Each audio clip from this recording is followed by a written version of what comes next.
Selamat petang, salam sejahtera. Terima kasih karena bersama dengan saya di Nazilin Unity Channel. Sejak akhir-akhir ini, sejak Anwar Ibrahim menjadi Perdana Menteri kita, memang tangkapan demi tangkapan oleh SPRM dan PDRM kepada perasuah-perasuah di Malaysia, pemberi-pemberi rasuah di Malaysia, dalang-dalang rasuah utama di Malaysia mula ditangkap dan pastinya menakutkan semua penjahat-penjahat yang makan rasuah.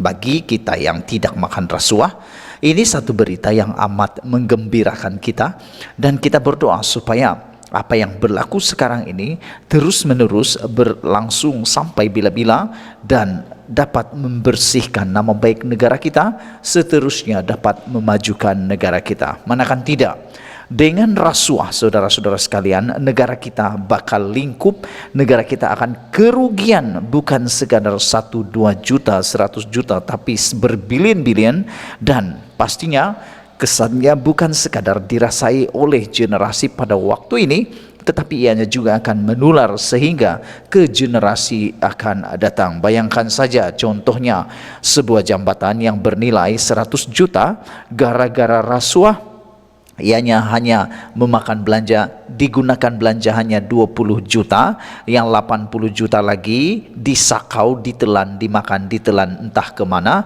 Akhirnya jambatan yang siap, jambatan yang tidak berkualiti, jambatan yang tidak lulus, tidak selamat diguna, dan paling penting tidak tahan lama. Akhirnya yang rugi adalah generasi kepada generasi, kepada generasi, dan kepada generasi yang seterusnya. Itu sebabnya kita sebagai rakyat Malaysia haruslah sama-sama menyokong usaha Anwar Ibrahim, kerajaan perpaduan ini memerangi rasuah sehabis-habisnya. Yang paling penting, hapuskan rasuah daripada akar umbi sehinggalah ke jerung-jerungnya sekali.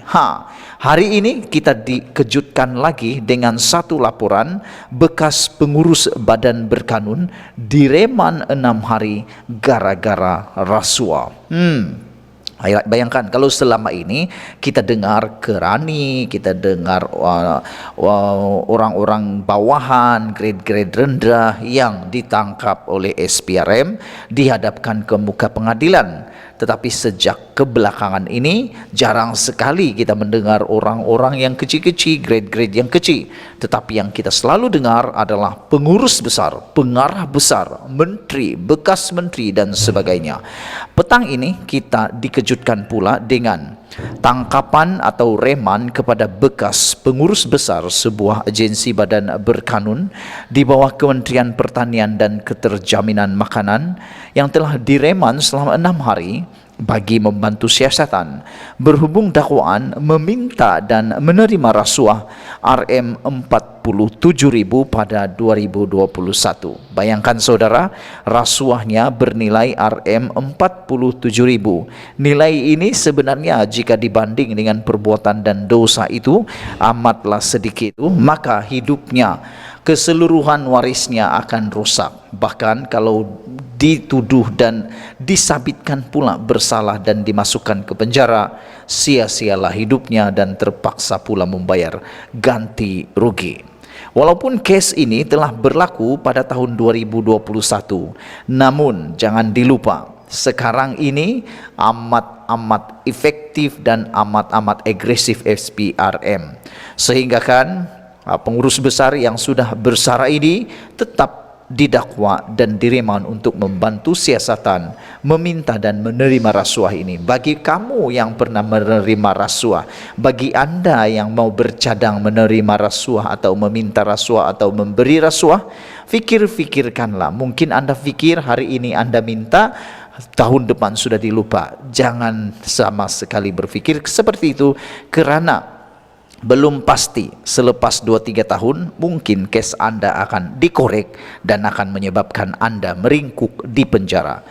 Berita seterusnya, perintah reman dikeluarkan Magistrate Nabilah Nizam bermula hari ini selepas dipohon SPRM Melaka bagi menjalankan siasatan lanjut. Terdahulu, suspek berusia 41 tahun itu dibawa ke kompleks Mahkamah Air Keruh di sini jam 9 pagi dengan memakai baju lokap SPRM. Wah, ini yang mengejutkan kita. Bukan sekadar rasuah ini yang benar-benar mengejutkan kita.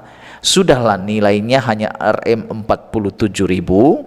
Ianya juga melibatkan seorang anak muda, lelaki yang hanya berusia 41 tahun ini. Bayangkan berapa kerugiannya dia. Berpotensi besar karena dia adalah bekas pengurus besar sebuah agensi badan berkanun di bawah Kementerian Pertanian dan Keterjaminan Makanan. Tapi oleh kerana kesilapan langkah ini, maka beliau boleh dikatakan gelap masa depannya kerana rekod sudah ada dan umurnya pula masih muda, baru 41 tahun.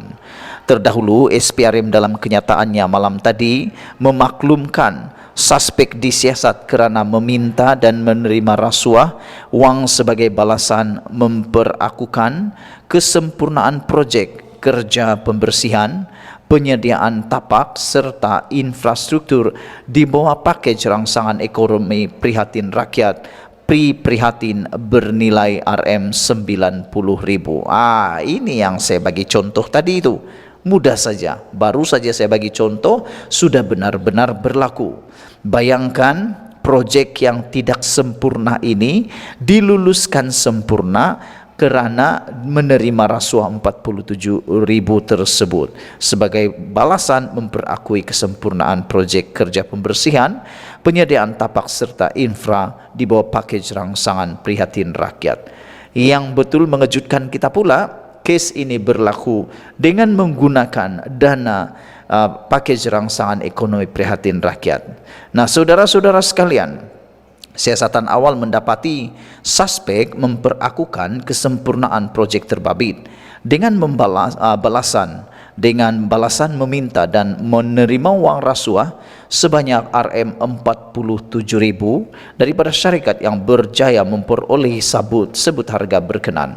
Yang saya hairan, 90.000 adalah nilai projek, tapi yang diminta oleh lelaki atau orang ini ialah sebanyak 47.000. Jadi berapakah nilai duit yang digunakan untuk projek tersebut?